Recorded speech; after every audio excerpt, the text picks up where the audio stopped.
The 2024 football schedule for the Louisville Cardinals has been released, and three things jump off the page for me, and we're going to discuss what those are on today's episode of the Locked On Louisville podcast. So with that being said, let's get right on into the show. You are Locked On Louisville, your daily podcast on the Louisville Cardinals. Part of the Locked On Podcast Network, your team every day. Hey, what's going on, everyone? Welcome into another episode of the Locked On Louisville podcast. I'm your host, Dalton Pence. Today's episode brought to you by FanDuel. Make every moment more. Right now, new customers get $150 in bonus bets guaranteed when you place a $5 bet. Visit FanDuel.com/LockedOn to get started. As always, I want to personally thank you all for making us your first listen of the day. Just a reminder that the Locked On Louisville podcast is free on all streaming services 5 days a week. Your team every day. The full 2024 football schedule for the Louisville Cardinals has been released on Wednesday afternoon. The ACC slate was confirmed, finalized, and released to the public. We're going to talk about initial takeaways. As I mentioned, three things jumped off the page to me right away, and we're going to talk about those. In the first segment, we'll talk about who the toughest opponents will be, possible trap games, while also predicting the record at the very end. So, for starters, the first thing that jumped off the page to me in relation to the schedule was that it's going to be tougher than this year's. And there was already talk before the schedule was released because we knew who the opponents were. So all in all, it's not too much of a surprise and it's not too much of groundbreaking information on the dates of the schedule. I do think it is significant, and that will definitely be talked about when we discuss the third thing that stood out. But we knew who the opponents were.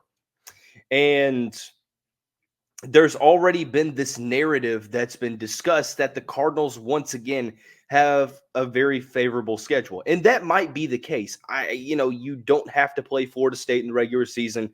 There's no North Carolina. You don't have to play NC State. You do have some tough non or out of conference games. So I'm not going to discuss Louisville not playing a tough out of conference game. But overall, I still think that this upcoming schedule was tougher than the 2023 season. Now, people will say, well, is it really all that hard? Let me be 100% clear.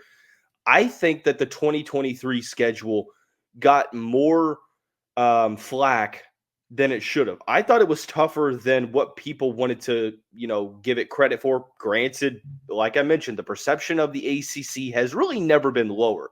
So a non-ACC fan would say, well, of course you would say that it's tougher because it's made up of all Atlantic Coast Conference teams. Well, that's kind of where the schedule is at, but it's tougher first and foremost because of the road games.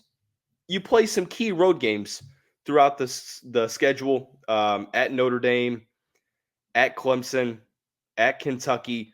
Those are going to be three very challenging games for the Cardinals to have to go on the road and try to win. Not to mention you have Miami again. SMU is going to be a tough team to play. Georgia Tech as well. So all in all, the schedule's tougher. And even though it might be favorable to some, I still feel like it's going to be a challenge.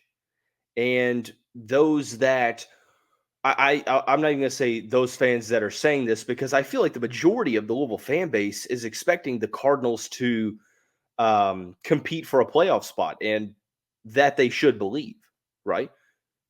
But make no mistake about it, this schedule has its unique challenges that this team didn't really have to face last year. And the main thing on that is the differentiation in home and away. You're playing more road games this year, and they are true road games. Some of the road games last year were played in an NFL stadium and played against teams that aren't really known for having a tough atmosphere already. So regardless, I think that this is going to be more of a challenge to this team. The second thing that jumped off the page to me was the beginning of the season. And we've known this because the out-of-conference dates were already finalized. The only thing that was new for us on Wednesday was the finalization of the dates of the ACC games. But again, I want to reiterate that this seems so uncharacteristic of this program of the past decade to schedule a non-conference, or I'm sorry, schedule a team that's not in the conference or not in the Power Five to play against in their first game. You look at, okay, let's go back to essentially 10 seasons ago, the past decade. 2014, you played Miami. It was a conference game. 2015 was Auburn. 2016 was Charlotte. So let's put that to the side. You have Charlotte. 2017 was Purdue. 2018 Alabama. 2019 Notre Dame. 2020 was Western Kentucky. So you put that off to the side as well. 2020 was Mississippi. 2022 Syracuse. 2023 Georgia Tech. So of the past 9 seasons, the Cardinals have only played a non-Power 5 team twice to start the season. Now, that was obviously more of a trend the years prior to the past decade when the Kentucky game went from being the first game of the year to the last game of the year, or just not the first game of the year, because there were some times where it was like the third game of the season, which was kind of weird. But case in point, I should say, it doesn't make sense. The Cardinals, for the third time in 10 years, will start the season out against a team that is not in the conference and not in the Power 5. And I've seen some sort of disapproval for this. Truthfully, I kind of like it because, sure, it doesn't really have too much – it doesn't bring as much anticipation for that first game, although it's the beginning of the season, so there's a lot of anticipation. But I like this because, once again, it is a brand new team. You're bringing in 26 transfers at least. You have multiple players exiting the program, both via the portal and the draft. It's going to be a very new team. And no disrespect to Austin Peay or Jacksonville State, but I like that the Cardinals get an opportunity to work through some of those mistakes before the third game of the schedule. And what makes it even better is that week 3, there's 2 byes built into the schedule. Week 3, you have a bye between Jacksonville State and Georgia Tech. So not only do you get to play 2 non-Power 5 teams to start the year, you also have a bye week to prepare for Georgia Tech, stay healthy, etc. The third thing that jumped off the page for me when the schedule was released, this was something that we didn't know. We knew that the schedule, or personally, I felt like I knew that the schedule was going to be tougher. You knew that you weren't going to start the season out against a Power 5 team. The third thing that we found out was last year we were talking about when that tough part of the schedule came. And, for me, you could have gone a couple different ways. You look back to the 2023 calendar year, and a lot of people, myself included, looked at the slate, the 4-week slate, NC State, Notre Dame, Pittsburgh, and Duke. Cardinals went 3-4 in that stretch. We looked at that stretch as sort of a telltale sign of how successful this team was going to be. And we have found that stretch in 2024. It's a 3-week stretch from September 21st to October 5th, 2 home games, 1 road game. The Cardinals will come off of the bye week on September 21st, hosting Georgia Tech. Now, this was a Georgia Tech team that surprised a ton of people. They went 7-5, had some big-time wins, beat North Carolina, took Louisville down to the final quarter. Brent Key's team, I would expect to take that next step forward. You face a very good Georgia Tech team, or I think will be a very solid Georgia Tech team. Then you go on the road to Notre Dame. And that's going to be a tough matchup regardless. Notre Dame, preseason-wise, is probably the best team on the schedule at this point. So that's going to be a challenging matchup. You follow up the game with the Georgia Tech game with a trip up to South Bend. Immediately following those 2 weeks, you have a home game against SMU, against a team that I feel is going to be the one that people overlook coming into the season. And every team's going to be different based upon last year and this year, but SMU last year, first in the American Conference, 11-1. heading into, I believe it was 11-1 heading into the final game, if I'm not mistaken. Actually, no, I apologize. They were 10-2, and then they lost the bowl game to Boston College. Now, that's a Boston College team that Louisville absolutely demolished, and you're thinking, okay, well, they were 11-3, but they played in the American Athletic Conference, to where the only two good teams they played were Oklahoma and Tulane, and they lost one of those games. I still feel like SMU is going to give Louisville a challenge. This is the 3-week slate of the schedule that I feel is really going to be challenging, and it's going to be a telltale sign for the Cardinals. So that's the three main takeaways right off the bat for me as it relates to the schedule. You also could say that it's the 3-week slate with Miami and then at Boston College and at Clemson. I would say that that's pretty realistic as well, but nonetheless, it's going to be a tougher schedule than 2023. But what are the trap games? Who are going to be the toughest teams to play? Well, we'll talk about that and more on the next segment of the show after we discuss some great opportunities over at FanDuel. FanDuel, look, the conference championships for the NFL are coming up here in a couple days, but make no mistake about it, there's still time to get in on the action with FanDuel, America's #1 sportsbook. Right now, new customers get $150 in bonus bets guaranteed when you place a $5 bet. That's $150 in bonus bets, win or lose. The app is so easy to use, and there's so many different ways to bet. Live same-game parlays, find bets in the new Explore tab, make a parlay in the Parlay Hub, the best way to find popular parlays. My parlay for the evening was a 3-leg same-game plus parlay. It was a parlay builder. 3+ made threes for Damian Lillard, for Jabari Smith Jr., and for Grayson Allen. Jabari Smith was ruled out, so he was taken out of the parlay. Not to a disadvantage of my bet. My bet is still on, but just with the two remaining. Do yourself a favor, visit FanDuel.com/lockedon and make your first bet a layup. FanDuel is the official partner of the NFL. Hey, Cardinal fans, just a reminder, Locked On has launched the first ever national sports 24/7 streaming channel on YouTube. Locked On Sports Today is here for you 24/7, covering the top sports stories of the day with the local experts of Locked On, plus our national shows covering every league. Go to Locked On Sports Today on YouTube and subscribe to the first ever national sports 24/7 streaming channel. As I mentioned, 2024 schedule is out for the Louisville football team, and I don't know about you all, but I'm extremely excited, even though the season is literally like 7 months away. I don't care. I am ready for year 2 of the Jeff Brom era. It's going to be tougher than year 1, in my opinion. So what are going to be the toughest games? What are the trap games? Well, we're going to talk about 3 each. The toughest games, look, I mean, it's pretty straightforward here. Obviously, at Notre Dame, at Clemson, at Kentucky, it is going to be pretty challenging. Anytime you play those 3 teams, whether it's at home or on the road, I feel like it's going to be challenging. Of those 3, personally for me, I kind of go back and forth with which game I feel like is going to be the hardest game on the schedule per se. Because you could go a couple of different ways.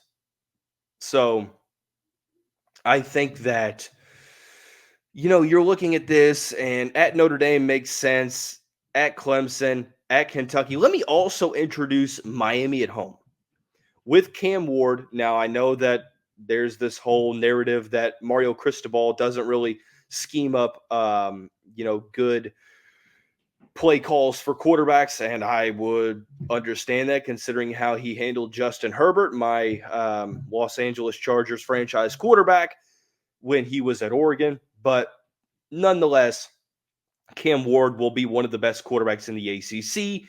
They have one of the best transfer portal hauls in the country. Needless to say, Miami is going to be back.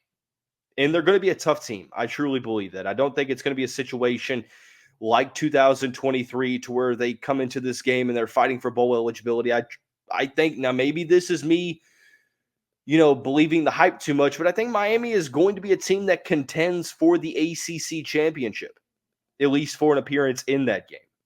And who knows, this game in particular could be one that has direct correlation or a direct association with who goes to Charlotte in early December. I could see this game in particular about halfway through the season on October 19th having a ton of impact on those ACC standings. And I think it's going to be one of the top games that's reflecting a ton of tough competition. So those four are the toughest games for me.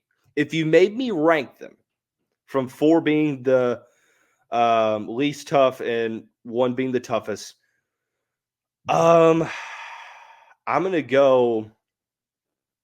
I think 4 will be probably versus Miami just because it's a home game. Number 3, I think we're going to go at Kentucky.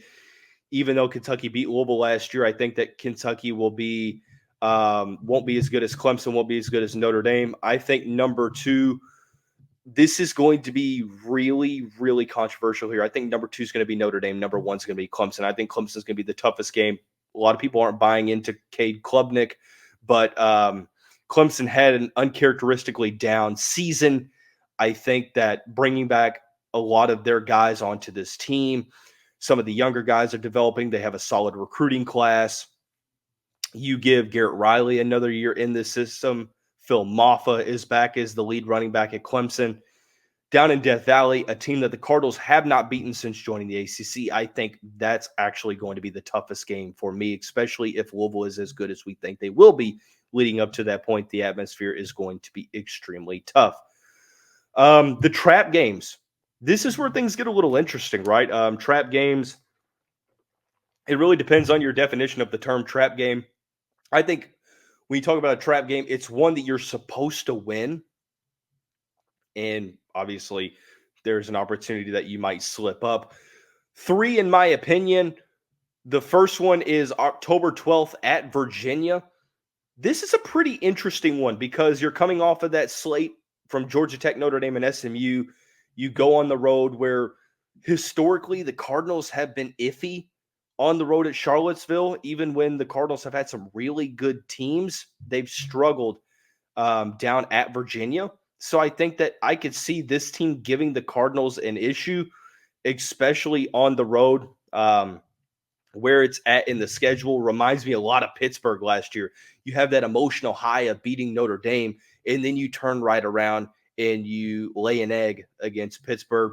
Obviously, the weather had to play a factor in that, but Virginia sort of poses the same threat. I'm not saying that this team is going to defeat the Cardinals, but as it relates to a non-Power 5 opponent, Rich Rodriguez's Jacksonville State Gamecocks in the second game of the year, I don't think automatically is going to be a cakewalk. Now, Louisville could win this game in blowout fashion, but I still think Jacksonville State is a team that, has a scheme that is good enough to put the Cardinals into a tough situation. They lost by 10 on the road at South Carolina. They were, 8-4 throughout the season, and then beat Louisiana in the bowl game in the New Orleans Bowl. So I'm not necessarily sure if, like I said, they're going to give Louisville a extremely big test. But the second game of the year, new team, you have a bye week right after that, and you're playing against a team that has nothing to lose. It would make sense as to why Jacksonville State could be the team that Louisville overlooks. I'm not saying they will, but could be a possible overlook situation and put them in a tough spot. So for me, that is the second trap game. Number 3, I kind of went back and forth here because, you have Georgia Tech. I think Georgia Tech probably won't be a trap game because, look, I think the Yellow Jackets, Brent Key has them on the cusp of what they could be in terms of success. I don't think Georgia Tech's going to be a trap game. I think people are going to take them for what they are, and that is a pretty solid ACC team. For me, number 3, Friday, October 25th at Boston College. One thing this past year, it felt like there were so many games not on Friday. There was a Thursday game, a couple Friday games, Thursday games. This is the only non-Saturday game for the Cardinals. It's Friday up in Boston, October 25th, between Miami and Clemson. So like the Virginia game, you're sort of in a weird spot to where you're in between two highly anticipated matchups, and you could potentially have a situation where you overlook Boston College in favor of Clemson. At Boston College has also been a place where Louisville has been kind of shaky at times throughout their ACC, lifespan. So for me, the biggest trap games, Virginia, Boston College, and Jacksonville State. But without further ado, let's talk about record. I haven't predicted a record yet. I wanted to wait to see where the team was playing during what parts of the season because it definitely matters. Let's talk about it. Who does Louisville lose to? Before we do that, I want to take this time to personally thank you all for making us your first listen of the day. Just a reminder, the Locked On Louisville podcast is free on all streaming services 5 days a week, your team every day. Excuse me. The moment you've all been waiting for. Record prediction. Could this change based upon spring practice roster movement? Of course it can. Not only just for Louisville, but for other teams. We're continuing to see the snowball effect of top-tier head coaches in college going elsewhere. Nick Saban retires. Kalen DeBoer, Washington to Alabama. Jed Fish, Arizona to Washington. Michigan's Jim Harbaugh going to my Los Angeles Chargers. Shout out to Jim, by the way. Recording this on the day that the announcement was made, but that's a story for a different day. There's a lot of movement in terms of coaches, and instinctively you can infer that it's going to also cause roster movement. But I'm not going to get too much on a tangent. Records, this time last year when I first saw the schedule, I predicted 8-4. That's where I had Louisville in 2023. They obviously outkicked that coverage, got 10 wins in the regular season. Very solid mark. Schedule's tougher this year. You've got some tougher road games. You've got true tough road games. Who do you beat? We're going to break it down four games in a segment, 3 little segments real quick, beginning with the first part. Austin Peay, Jacksonville State, Georgia Tech at Notre Dame. Okay. I think the Cardinals win the first 2 games. I think they beat Austin Peay, and I think they beat Jacksonville State. Georgia Tech is going to be a tough team.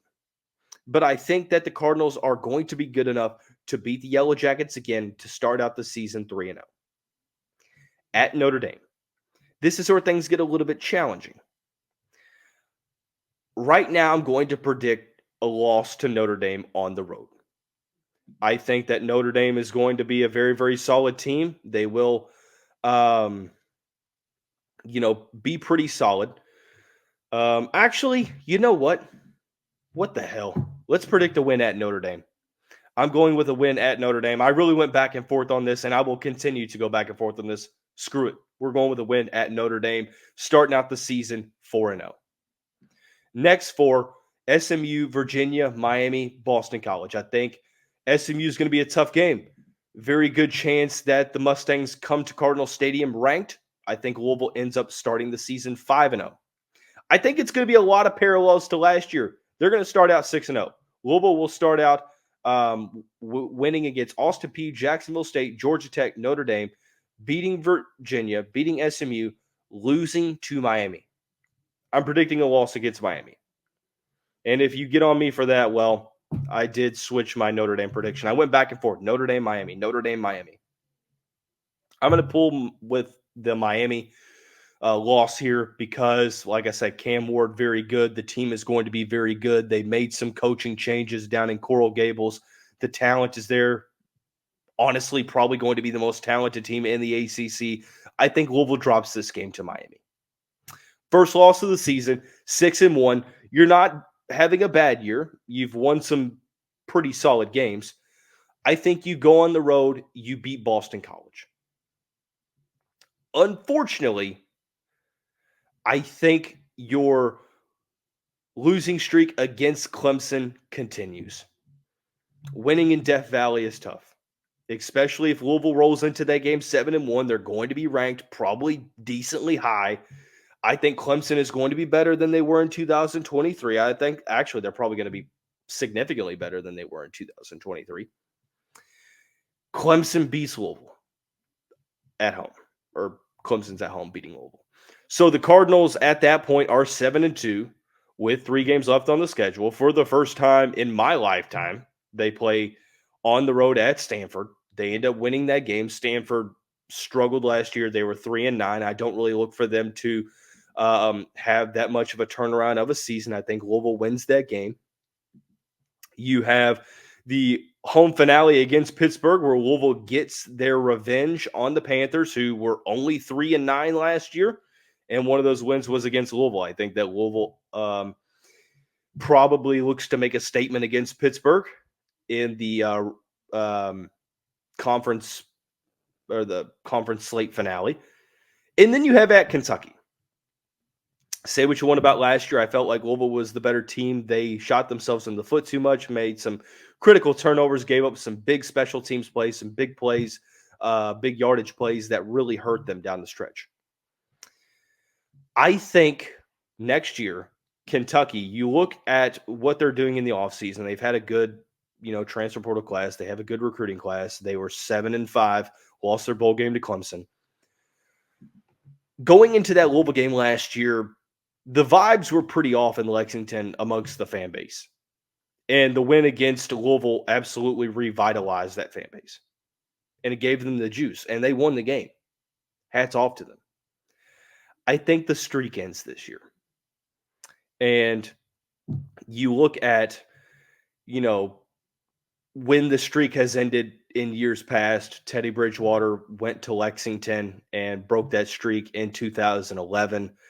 And the Cardinals went on a winning streak. Lamar won there in 2017. I mean, I don't want to disrespect Kentucky's home atmosphere at all. I think that with the rivalry game, I think Jeff Brom just gets it. And I think that this is going to be the year that they beat Kentucky. It's really going to be hard to assess where Kentucky is at because of, there's questions as to whether or not Liam Cohen will go to the NFL, how good truly is Georgia transfer Brock Vandegrift, etc. So I think it's a win against Kentucky. So overall, I'm predicting Louisville at 10-2. I think that what they've done in the portal is upgrade the team overall, increase depth, another year of Brom with continuity in this program, being able to get his guys in. And I think that with a better team, you are better equipped to play a better schedule. Obviously, health will play a factor, but if they stay healthy, I think that 10 wins is definitely obtainable. If you try to pitch more, I mean, I will understand it. I'm going 10-2 because it's a pretty tough schedule at times. But I also think 9-3 is realistic as well. And if they win 9 games with this tough schedule, I think it's essentially just like winning 10 games with the 2023 schedule. So let me know what you all think in the comments below. Right away, initially, what are you predicting Louisville to go record-wise? I'm going 10-2. But that's going to wrap up today's episode of the show. Everyone have a great day. We'll see you right back